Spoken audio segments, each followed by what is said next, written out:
Hello guys, তো দেখো আমি এইদিকে মশলা কাটাকুটি করতে বসে গিয়েছি। আর এইদিকে কিন্তু চিংড়ি মাছও আছে। আর আমি কেন জল গরম করছি সেটা তোমরা দেখলেই বুঝতে পারবে। তো চলো তোমাদের একবার দেখিয়ে দেয়। আমাদের বাড়ির মুরগি কিন্তু এগুলো টিংকক মুরগি, যেগুলো খুব ছোট সাইজের হয় কিন্তু খেতে সুস্বাদু হয়।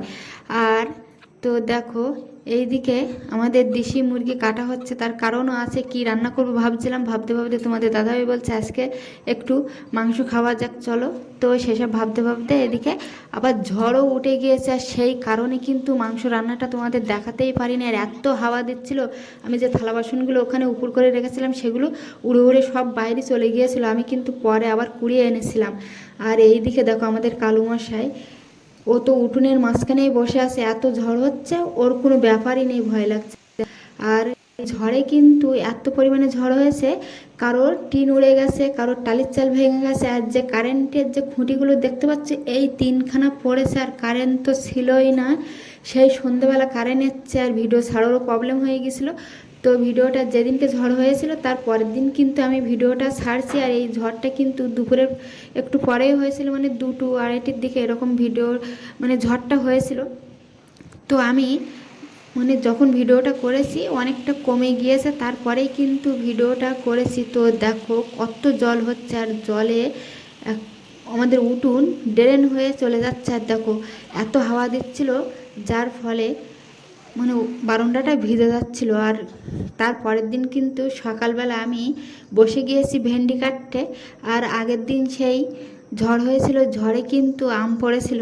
তো সেই কারণেই আমি পান্তা করে রেখে দিয়েছিলাম। রাত্রে একটু বেশি করে ভাত রান্না করেছিলাম, করে পান্তা রেখে দিয়েছিলাম যে গাছ পাকা আম দিয়ে পান্তা দিয়ে খেয়ে নেবো।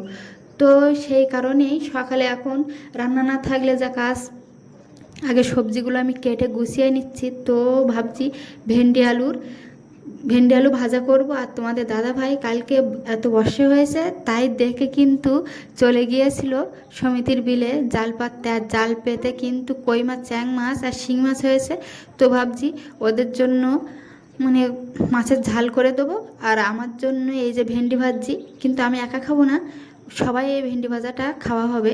তো সেই কারণে আমি এইদিকে সব মশলাপাতি আর ভেন্ডি ভেন্ডি সব মানে কেটে গুছিয়ে নিচ্ছি। গুছিয়ে নিয়ে তারপরে ভাত খাবো। তো এইদিকে গোছানো থাকলে কিন্তু অনেকটা, রান্নার টাইমে পাতা দিয়ে রান্না করলে তখন কোন দিকে গোছাবো না পাতা দিয়ে জাল দেবো এরকম হয়। তো গোছানো থাকলে তাড়াহুড়ো করে পাতা দিয়ে রান্না করা হয়ে যায়। কারণ গ্যাসের থেকে দেখবা কাঠ পাতা দিয়ে খুব তাড়াতাড়ি রান্না হয়ে যায়, কিন্তু গোছানোর দরকার থাকে। তো সেই কারণে আমি সুন্দর করে আগে গুছিয়ে রেডি করে নিচ্ছি। আর দেখো আমার মেয়েরাও কিন্তু বসে গিয়েছে এখানে কাটাকুটি করতে। আর ওদের যে এত ভালো লাগে কাজ করতে, আর যখন হয়তো কাজ পারবে তখন হয়তো মাকে একটাও কাজ করেই দেবে না। আর এখন কিন্তু ওরা ঘরদোর সুন্দর করে গোছাতে পারে, আবার আমার সবজিও কেটে দেয়, আবার কখনো জলের বোতল ভরে দিচ্ছে, ঠাকুরকে দিয়ে দিচ্ছে, ঘর ঝাড় দিয়ে দিচ্ছে। তো আমি যতই ওদের বারণ করি যে তোরা পারবি না, করিস না, কিন্তু ওরা যে এত আমাকে বলে মা না করে দেয় করে দেয়। আর আমি তখন বলি যখন তোরা পারবি না তখন কিন্তু আমাকে একটাও কাজ করে দিবি না। তো দেখো আমার কিন্তু আলু কাটা শেষ হয়ে গিয়েছে আর ভেন্ডি কাটা শেষ হয়ে গেছে। আর আমার মেয়েরা দেখো ওই আলুটা নিয়ে কাটছিল, তো পারছে না বলে আমার কাছে আবার দিয়ে দিয়েছে ছুরিতে। কতক্ষণ আলু কাটা ভালোভাবে হয় না। আর এইদিকে দেখো গাছ পাকা আম কিন্তু আমি কাটতে বসে গিয়েছি। এবার কিন্তু আমরা পান্তা খেতে বসবো। তো সেই কারণে আগে আমের খোলাগুলো আমি ছাড়িয়ে নিচ্ছি। আর গাছ পাকা আম খেতে একটা অন্যরকম স্বাদই হয় বন্ধুরা, তোমরা না খেলে বুঝতে পারবে না।